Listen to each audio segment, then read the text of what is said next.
The chair recognizes the honorable member for Fox Hill. Thank you, Mr. Speaker. I want to first thank my colleague, the Minister for the Member of Parliament for Golden Gates for this elegant folder of paper.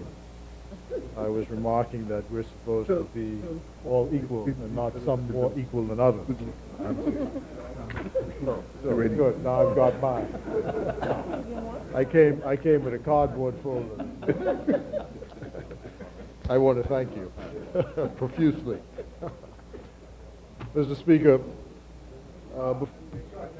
before moving the motion this morning, I want to first offer condolences to the family of Clunas Devaney, who served as a writer and a journalist, mainly in the days when I was trying to get in this place as a writer at the Nassau Guardian, and passed away all too soon a few weeks ago, was buried on Saturday. I think the newspapers showed some photographs this morning of the service which took place at St. Agnes. But I thought he was one of our finest political writers, and I want to pass on my condolences to his family on his passing. I wish also to offer my congratulations to the Reverend Warren Anderson, who is the 14th pastor of the Mount Carey Union Baptist Church in Fox Hill, which is the oldest church in the Fox Hill Village. In doing so, he succeeds the Reverend Enoch Backford, who served here as chief clerk, who is now retired as a pastor after 11 years of service. And I want to thank Reverend Backford for his service. Mount Carey Baptist Church is 170 years old this year. And during the Fox Hill Festival, at the request of the Prime Minister last year, we expect to give a definitive lecture on the history of Fox Hill, which we hope will be televised nationally, to explain how the Fox Hill Village came to exist and the history of the people of Fox Hill. And I want to thank the new Mount Carey pastor for at least considering the idea, because I'm hoping that they will agree that it takes place there as the oldest place in the village. And so congratulations to Reverend Anderson. Mr. Speaker, this is a privilege for me. I am honored to be able to move this bill for an act to amend the Public Holidays Act to designate Majority Rule Day as a public holiday, and to create the 10th of January in perpetuity as Majority Rule Day and a public holiday. It's been a long time coming, but now the day is finally here, and a dream come true for a man who was a child of 13 in 1967 when the great event happened, and now able to memorialize and immortalize this day in our history. And thinking back to 1967, I would never have imagined that this could have been possible. Our Prime Minister likes to say, until lions have their authors, the tale of the hunt is told by the hunter. A hymn writer said it in a different way. This is my story. This is my song. Normally, a motion of this kind and import would be moved by the Prime Minister. And he's kindly agreed to allow me this signal honor to move the House in this motion today. I trust that we are able to give this bill unanimous support, which has been, as I said, a long time coming. The bill is likely to be succeeded by my honorable friend, the member, by my honorable friend, the Member of Parliament for West End, or for West Grand Bahama. The MP for West Grand Bahama is described by the Right Honorable Member for Centerville as a disciple and apostle of the late Sir Lyndon Pinley. Sir Lyndon is the father of the Bahamas in its modern incarnation.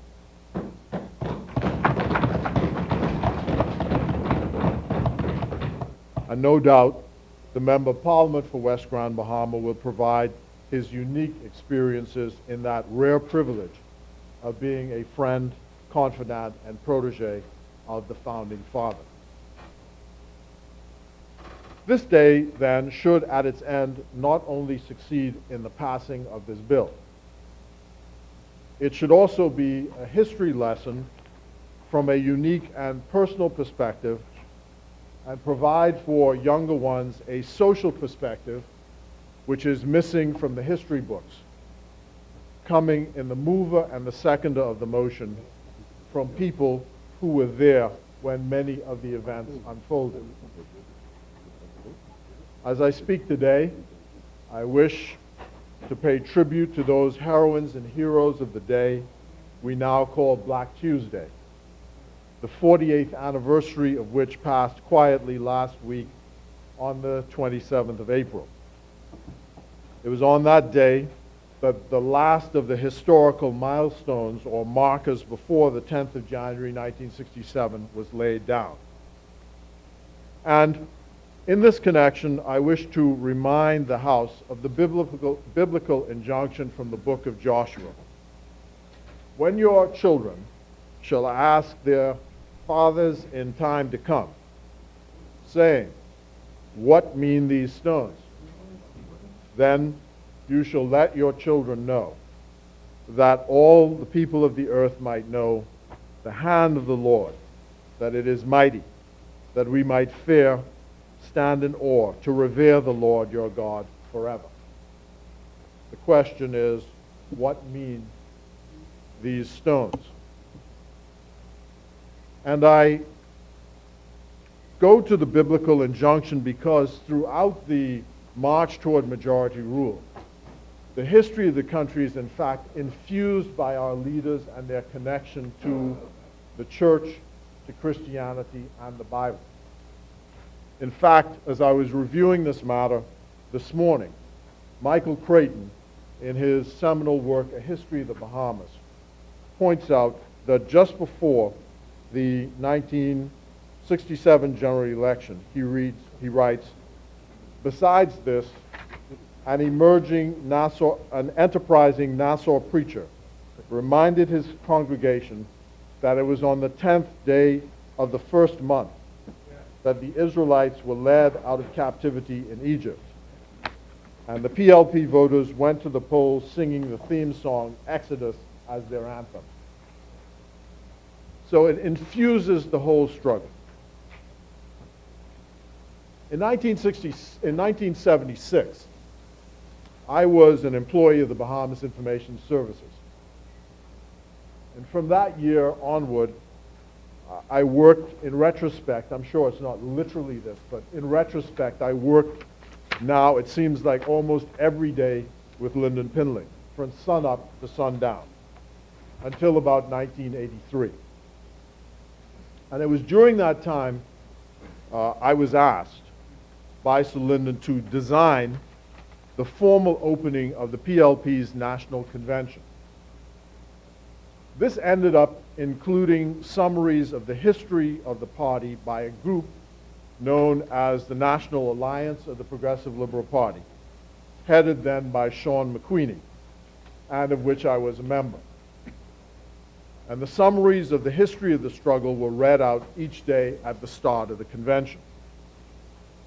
Later, the summaries were published by my friend Paul Drake in a pamphlet form called Great Moments in PLP History.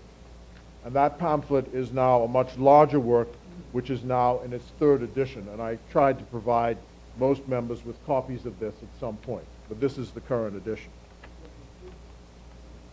The reason I begin there is that this is in part the reason why I'm allowed to perform this service this morning by my party. Over the years, as the founding fathers and actors have moved off the scene, I have found myself more and more the repository of much of the social history of how we came to be where we are. And I determined to accept and embrace that role as one of the authors of the history, one of the framers of the legacy of who we are as a people. It is a story which I get to tell often, the older I get. It is a story which I've reduced to a bite-sized snapshot of our modern political history that can be told within 20 minutes. It is my view that history must be packaged in that way to make it interesting and digestible for young people. It should be as exciting as it actually was for those who lived it, with all the colorful characters, the takes of the action, the suspense, and the inevitable victory of 10th of January and the culmination of the struggle on the 10th of July, 1973.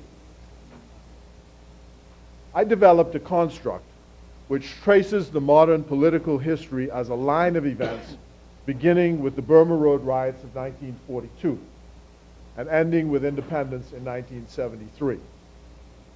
The idea of the construct was not mine originally.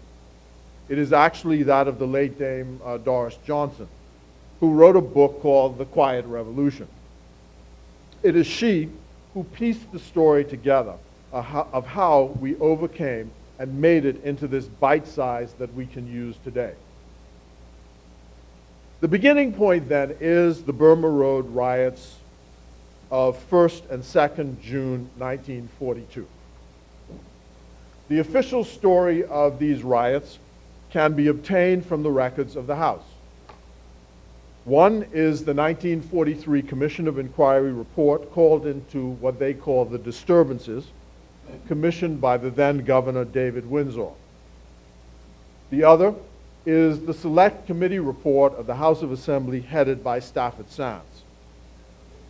The Commission report is more dispassionate, and although it goes out of its way to discount race as a factor in the riots, it gave a comprehensive review about the social dislocations at the time and the underlying causes of the riot. Ultimately, the riots led to many social reforms, including the secret ballot and expanded labor legislation. The Select Committee report, as I said, the Select Committee was headed and authored by Stafford Sands, who was later described by the historian Michael Creighton as the leader of Bay Street, the oligarchy of merchants that ran the Bahamas during most of the front half of the 20th century. It is in that report that we get this Select Committee report, that we get the first glimpse of a man called Milo Bowden Butler, who later became the country's first Bahamian Governor General, and who became Governor General deliberately so, because there was an Englishman who held over for a month or so, but deliberately so, he became the Governor General on the 1st of August, 1973, which was the day which marked the emancipation of the slaves. The Select Committee described Mr. Butler, as he then was, as a most unsatisfactory witness who refused to answer their questions and who told the committee that he would answer their questions anywhere but at the committee. And in fact, the little story is told is that, they had two competing leaders of the day. One was L.W. Young, the other was Milo Butler. And when the riot took place, the establishment of the day sent Mr. Young down to try and quiet the fellas down, and they ran Mr. Young. And then Milo came, and he was able to quiet the riot down.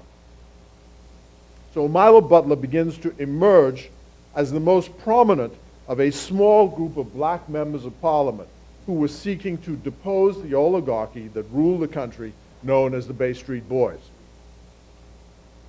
In paying tribute to those men of African descent who were able to get elected in the early 20th and 19th century, one has to mention the names of Milo Butler, L.W. Young, Bert Cambridge, Claudius Walker, Stephen Dillett, Thaddeus Toot, A.F. Adderley, Rufus Ingram, William Parliament Adderley, and Cyril Bowen. The list is not exhaustive, but the fact is they were not a unified force because there was no political party, or there were no political parties in the Bahamas. The country was run on a constitution that was made up of a series of letters patent dating back to 1729, which established the House of Assembly. Later, a letter patent established an upper house called the Legislative Council. The governor, an appointed British civil servant, had executive authority through another such letter, and various local officials governed with him on the Executive Council. Up to the early half of the 20th century, there had only been 2 black people on the Executive Council in its entire history, one of whom was A.F. Adderley, the father of the late Paul Adderley. When the Constitution changed in 1963, the Executive Council became the Cabinet. The Legislative Council became the Senate. And appointments to LegCo, which were lifetime appointments, these were converted in the new Senate to 10-year appointments. So looking at the Bahamas and its struggles toward majority rule in 1967, one has to look back to the riots, but farther back to the 1st of August, 1834, when slavery was abolished in the Bahamas. That freed the masses of the African majority in the country to pursue the electoral franchise. It was an uphill battle because the franchise was then limited to men over 21 years of age with a property qualification. With the African majority being unpropertied and unschooled in the art of political action and organization, few men of color, as they were then known, ended up being elected in the House of Assembly. That began to change after the Burma Road riots of 1942. H.M. Taylor, who later founded the Progressive Liberal Party, reports that the first general election that he witnessed was the general election in 1910. He was living in his birthplace, Long Island. And he recalls that elections were roving in those days, held on different days in different parts of the country. The candidates descended on the island. There was open bribing of voters because there was no secret ballot. Following the elections, the candidates disappeared until 7 years went by and they descended on the island again. The secret ballot was used for the first time with the election of Milo Butler during the by-election to the House in 1938. Used universally in New Providence for the first time in 1949 and throughout the country in 1956. The next social milestone or marker is that of the formation of the Citizens Committee in 1950. This committee was formed to reverse the ban by the authorities of the day to prevent the showing of No Way Out, the first film with Sidney Poitier, which was considered racially inflammatory. They were successful, and it included men on the committee like Dr. Cleveland Eneas and Maxwell Thompson. But it did not morph into a political party. But soon came the Progressive Liberal Party in October of 1953, which will mark 60 years as a party this year. Milo Butler joined the PLP and ran as a candidate in 1956. The party won 6 seats. The early MHAs, as they were known, were as the Magnificent Six, were Samuel Isaacs, Randolph Fox, Lyndon Pindling, Milo Butler, Cyril Stevenson, and Clarence Bain. Later, the United Bahamian Party was formed in 1958. And they were made up of the Bay Street merchant group that had been running the country for most of the 20th century. There was a general strike in 1958 led by Sir Clifford Darling. And this led to the expansion of the number of seats in the House of Assembly, which came about as a result of pressure from the British government following the strike. There were by-elections held in 1960. That's when A.D. Hanna was elected to office for the first time. The legislature passed a law the next year which allowed women to vote after the fight by Mrs. Ingram, whose granddaughter is here today in the House. Mary Ingram, her granddaughter is here in the House and the Member of Parliament for Sea Breeze. The general election of 1962, which led to the defeat of the PLP, with the PLP winning the popular vote with 32,299 votes, and the UBP with winning the general election with 26,826 votes. The number of seats in New Providence where the bulk of the people lived were outnumbered by the seats in the out islands where the minority of the voters lived. The showdown over this issue came on the 27th of April, 1967, when Sir Lyndon threw the mace out of the window, out of the window, and led the people in a demonstration to the Southern Recreation Grounds. And I often say about that event, Mr. Speaker, that Sir Lyndon says that he remembered, and his colleagues, when they were planning Black Tuesday, remembered the Burma Road riots of 1942. They were boys at the time in Western Junior School, when the school was closed because of the riot. And it was said that someone, through a Coca-Cola bottle, broke the window and the riot started.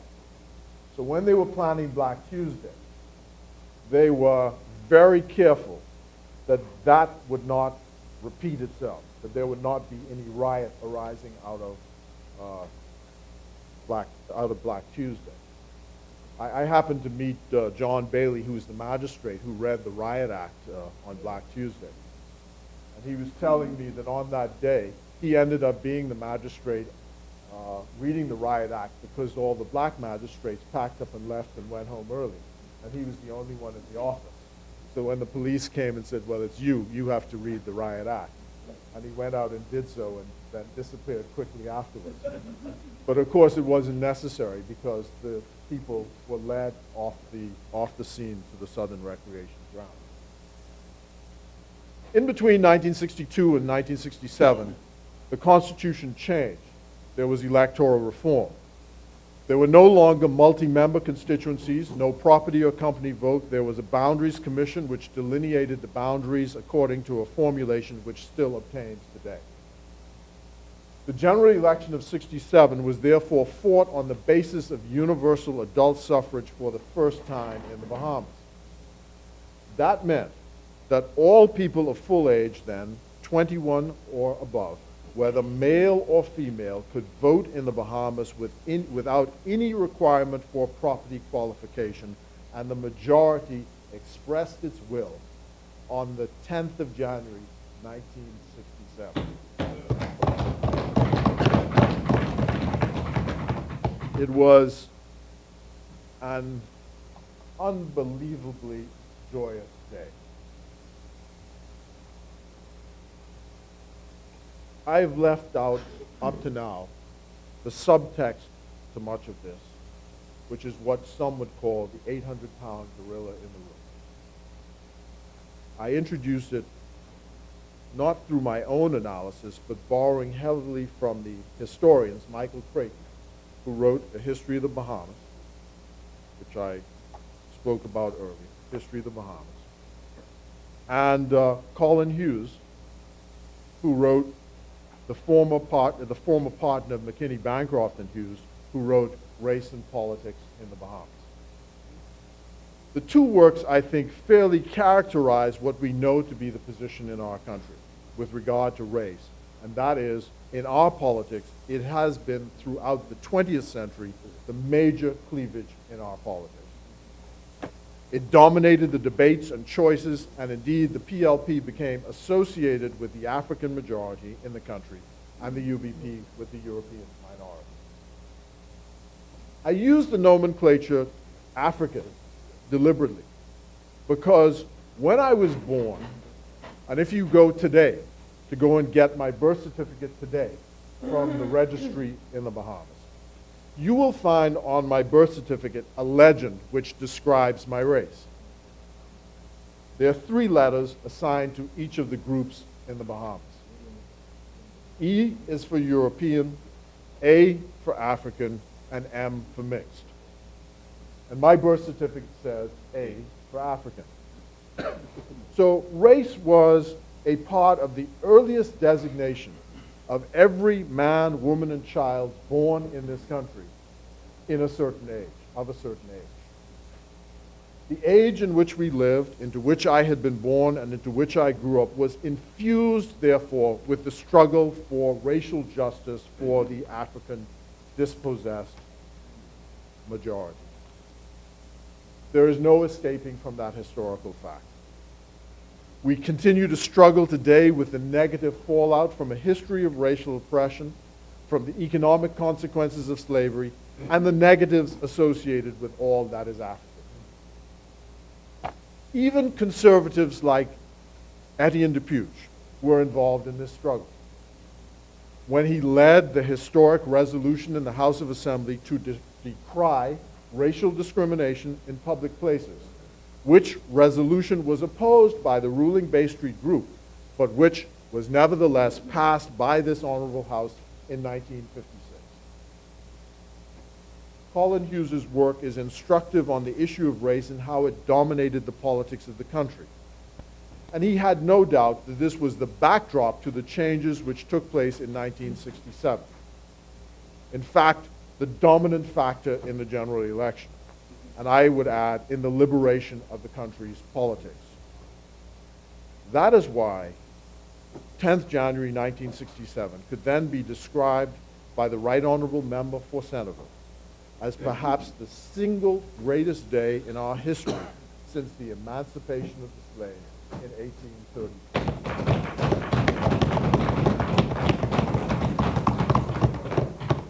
If we accept this as such a day, then for these 2 reasons we must mark this day. Memorialize it and make it one of the milestones so that when the next generation comes along and says, "What does this stone mean?" the answer is pellucidly clear. You have only to look at the cabinet before 1967 and then look at the cabinet after 1967. Look at the phenotypes and you will see the stark difference right before you.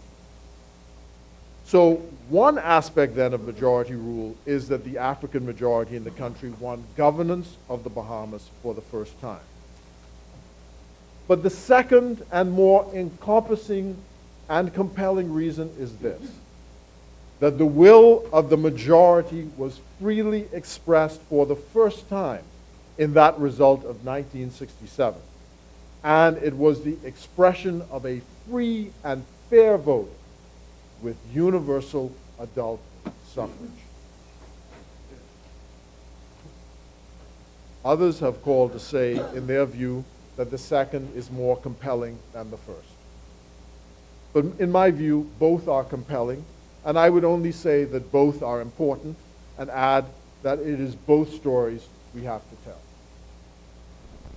The Right Honorable Member explained it in his statement to the House on this matter some weeks ago by saying 10th of January 1967 freed not only the African majority, but also freed the white minority.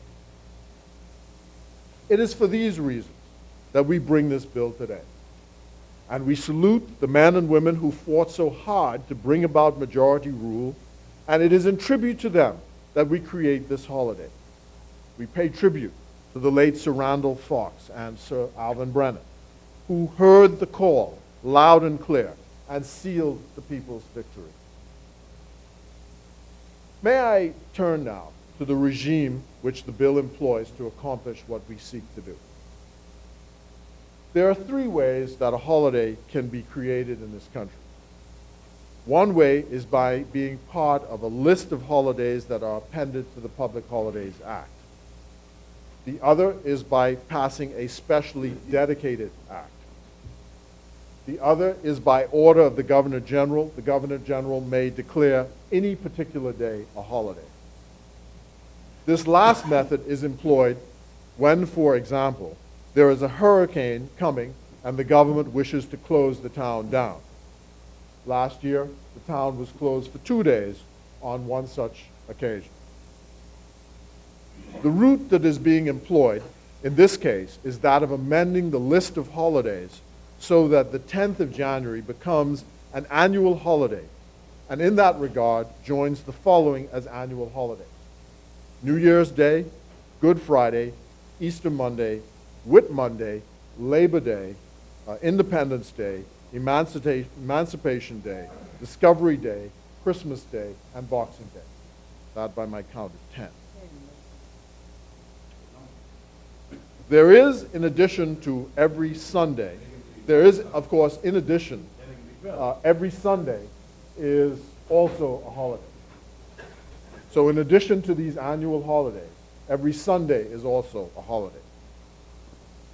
Some people in the business community have opined in letters to the government that this additional holiday is going to cost them too much money, that it is an expense which is too much to bear, and that one of the existing holidays should be removed and replace this day. In this present climate, I would wish one of them or their representatives to have the temerity to open their mouths to suggest the removal of one of the religious holidays.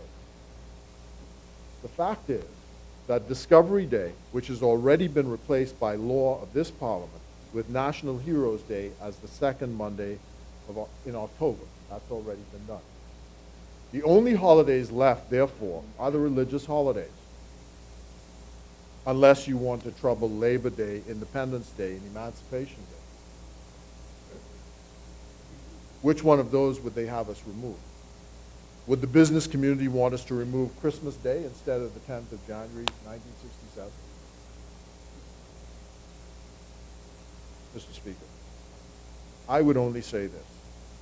The importance of this day in the history of our country speaks for itself. The arguments I've heard on this remind me of those in the United States who did not want Martin Luther King's birthday to be marked as a birthday, as a holiday. Indeed, future generations of Bahamians may decide that the heroes and heroines of their times or some previous time must be so honored, and that'll be up to them. I do not find the arguments of the business community compelling, and I am unsympathetic. I would advise them to reach deep into their patriotism, stiffen their spines, and support this legislation. I appeal to them to act for Queen and country in this matter.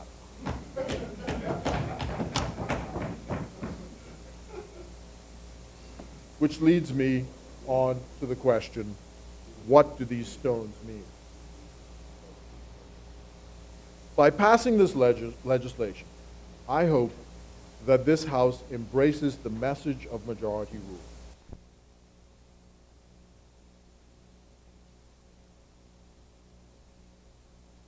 It's been done.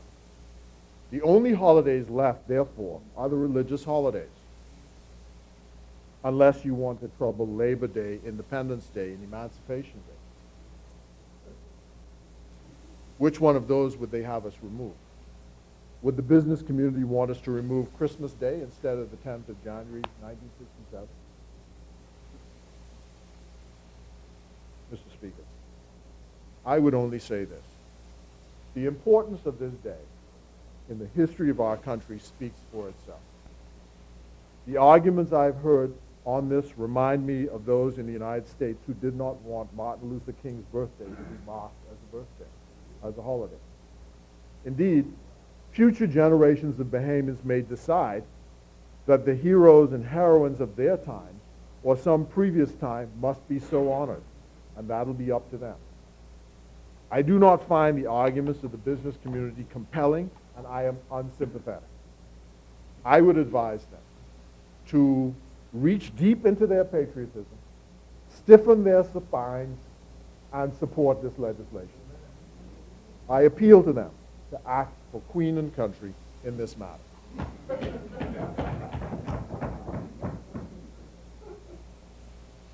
Which leads me on to the question, what do these stones mean? By passing this legislation, I hope that this House embraces the message of majority rule, that all men and women are created equal, and despite our differences, must be treated with dignity and respect.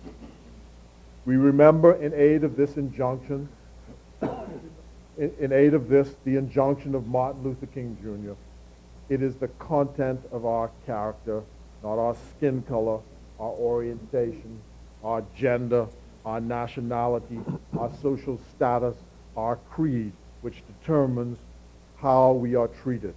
But it is the content of our character. That is the first message of majority rule.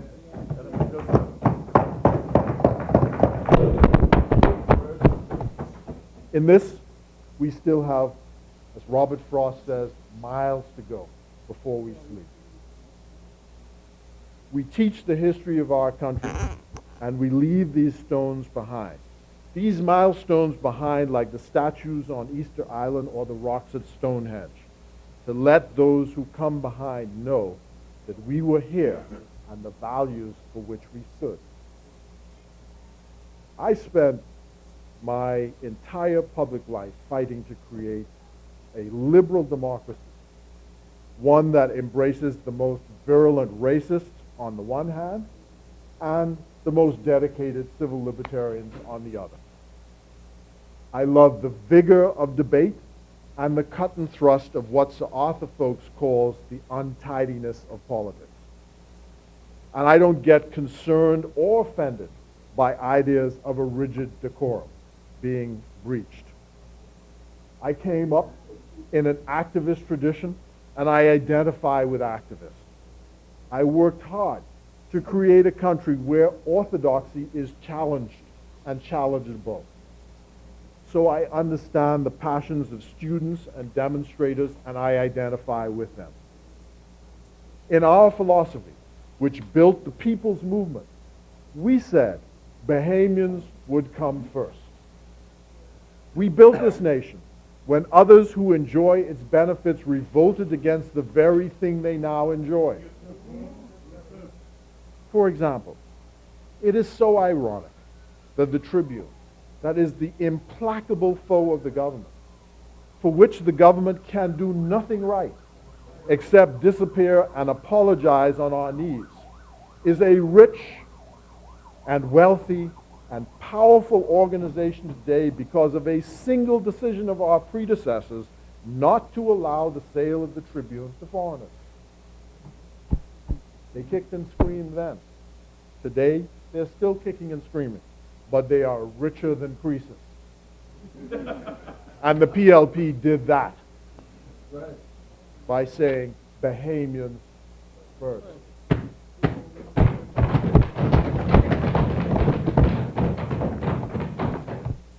The majority rule movement brought independence to our country and all the institutions and wealth which we enjoy today.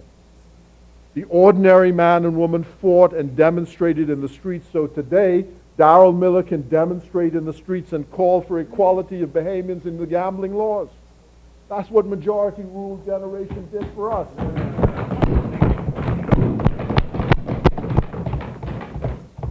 And we forget how we're in this mix-up on gambling because the UBP decided, Mr. Speaker, to put a law in place to trying to satisfy moral objections that Bahamians should not gamble.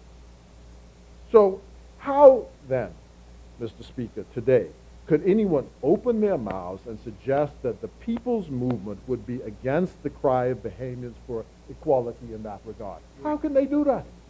How? To base their comments on a draft bill not formally decided by the government, yet everyone and their brothers had their say. Having their say, but, Mr. Speaker, having their say is what majority rule is all about. Have your say. It's a country where we can hear from the people and we govern with the consent of the governed, not by might, not by power, but by the consent of the governed. The majority rule generation, Mr. Speaker, threw the mace out of the window. That's what they did. And challenged the orthodoxy of their day so that men and women of African descent, all men and women of all colors and creeds, could hold their heads up high as men and women and have jobs and the dignity of labor. That's what the majority rule generation did for us. So, when we say Bahamians first today, they passed the baton on to us. When we say that in our immigration policies that Bahamians must get the first call on the resources of the country, we know the arguments. That's why we're teaching the history. We teach the history so our young people, the generation behind us, will not get scared and not recognize the old ways when they see them. As soon as you see them, you could spot them. We're not saying to dominate your life over them, but when you see it coming, you know, my daddy told me about that. My mother told me about that. Michael recalls in the history of the Bahamas that one of the first things, Michael Creighton, recalls in the history of the Bahamas, that one of the first things that Lyndon Pindling had to do as premier was to reassure the international investment community, right after he won, that the sky was not going to fall in because black Bahamians had taken over the government. Right. The number of people who were frightened. They were going to leave the Bahamas. They were going to take all their capital because suddenly, you know, these people who had just come out of the jungle were going to take over the country. And he had to, the very first thing he had to do was to reassure the country, all will be well, and exactly. And he ushered in, Mr. Speaker, a period of unrivaled prosperity in this country. Over 25 years of governing this country.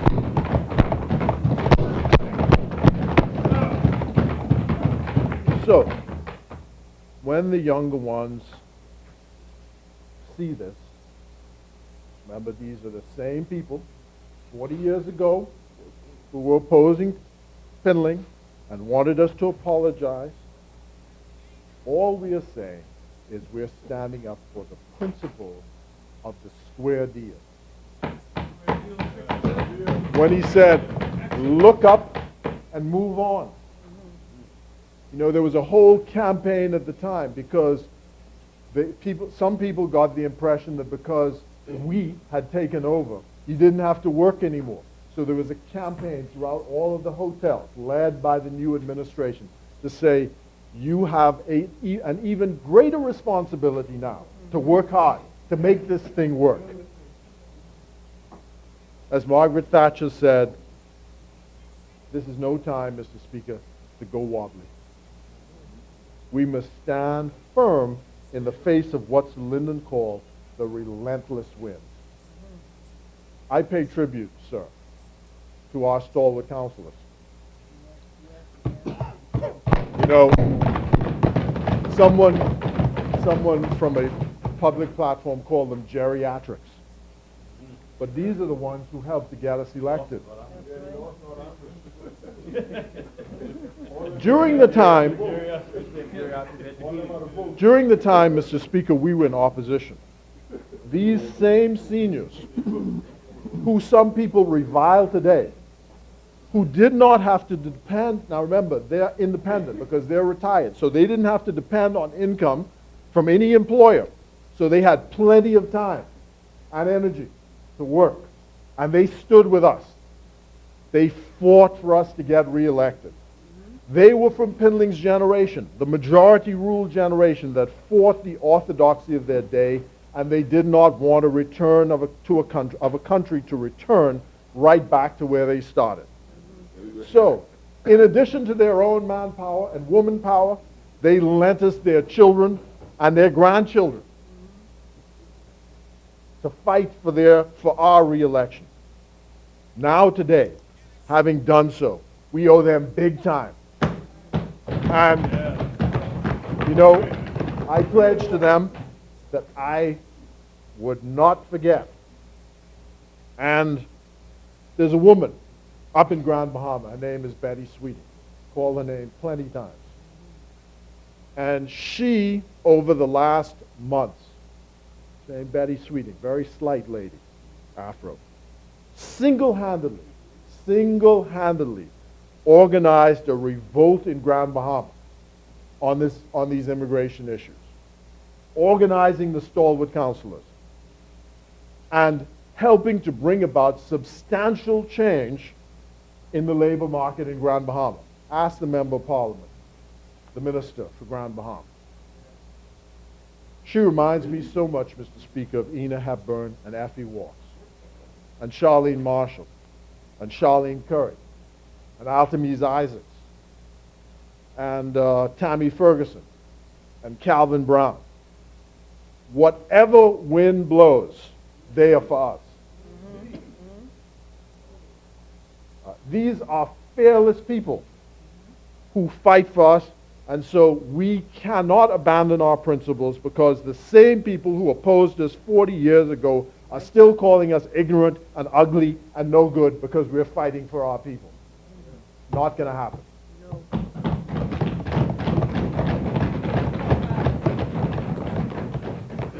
And if you don't believe me, Mr. Speaker, that things have not changed so much, who was surprised like I was yesterday by these words written by a writer in the Nassau Guardian 2 days ago? And I'm quoting in the Nassau Guardian 2 days ago.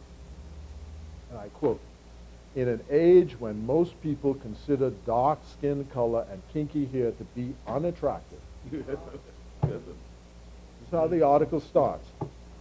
"In an age when most people consider dark skin color and kinky hair to be unattractive, two women are doing their part to ensure that young Bahamian brown girls develop a healthy view of themselves, to celebrate their respective shades of brown and build their self-esteem." End of quote. That was 2 days ago, Mr. Speaker. 2 days ago.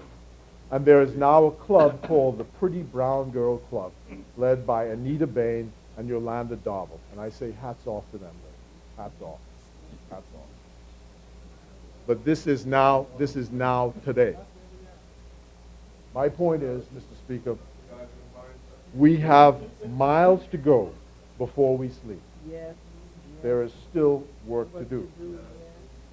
So, the reason we do today, what we do today is to launch the next phase of our mission, that of economic empowerment.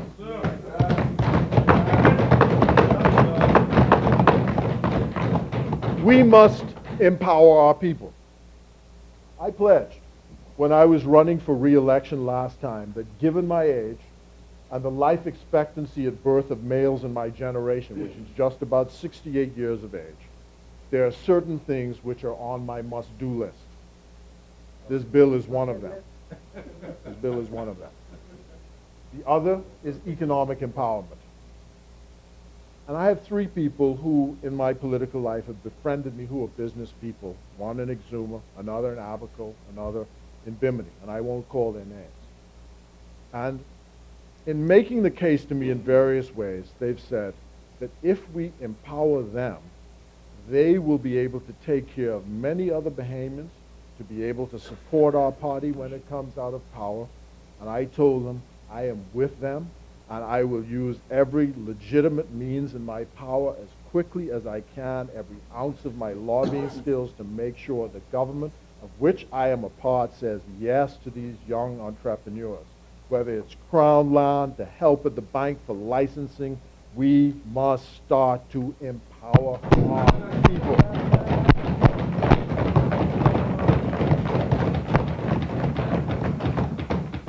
I'm looking around and I say, here I am, by fortune, providence, sitting in the seat of Loftus Roca and Arthur Hanna. Sitting in the seat, me.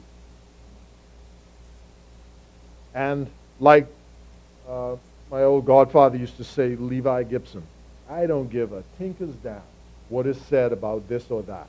We must go full speed ahead to support our people.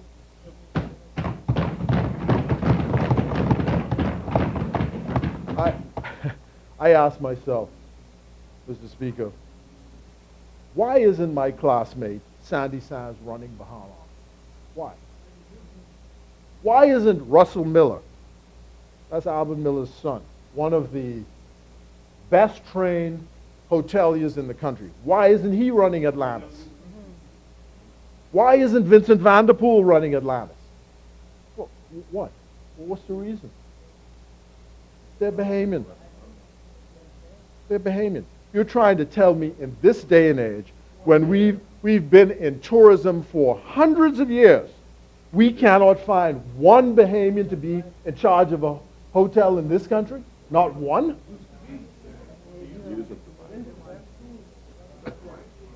Always talking about they're not ready yet. Need to find some, but you got to train. No, nonsense. Nonsense. And I look around and say, you have a young entrepreneur like Sebastian, and they have huge amounts of capital in their own country, and their own country will not allow them a legitimate opportunity to invest their monies to grow their wealth. And this is a new generation of Bahamians. And we have to fix that, Mr. Speaker. We can't let this go on. I saw a comment about the financial services sector, so-called, being next on immigration's list. Why would people allow such foolishness to be published, which simply is self-inflicted injury? Why do you do this? First of all, my initial statement as minister when I spoke about immigration was there is a special carve-out position for financial services. Well, as Dr. Enius said, want to hide something from us, put it in writing. But I said to the Member of Parliament for Elizabeth, who's the trade minister, I don't understand these leaders and lobbyists for the business community. I gave him the story of Vernon Jordan and Barry Farrington. Mr. Jordan is a Democrat and opposed to the Republicans. But during the Bush era, did you ever hear him trashing the U.S. president, who was a Republican? Did you ever hear it? He has to do it. He has a job to do for his client, which is to get results, not engage in a public harangue with the government. In all my experience with Barry Farrington, and I'm sure, I don't think he's PLP, but I never heard him engage in any public harangue against the government. And he worked for Atlantis, Paradise Island, all of them, and got along with every government that came along. All you could see him was shaking hands with the Prime Minister and smiling. Never a public harangue. And I'm sure both gentlemen had their public views. How does a public harangue help to get the job done for your client? Tell me that. How you figure engaging in a public war with the government is going to help you get your job done? That make any sense? So, I ask all who've been rowing in the press. I asked Byron Glidden, for example, saying that investors are going to be scared about coming to the Bahamas, which is not true. First of all, how is that going to help your business to spread the kind of false message that the Bahamas is not a place to do business? How that helps you? You're breaking down the house. It doesn't make sense to me. So, I'm done. This is May Day. Perhaps then it's fitting to say, the struggle continues. And as our old friend John McCartney used to say in the Vanguard, dare to struggle, dare to win.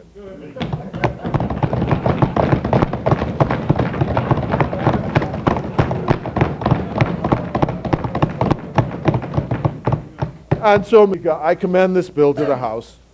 I hope it gets the support of the House for all the reasons that I've outlined.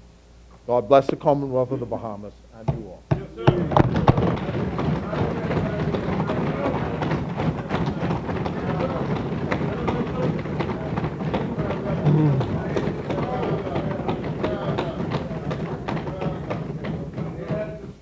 Thank you, Honorable Member.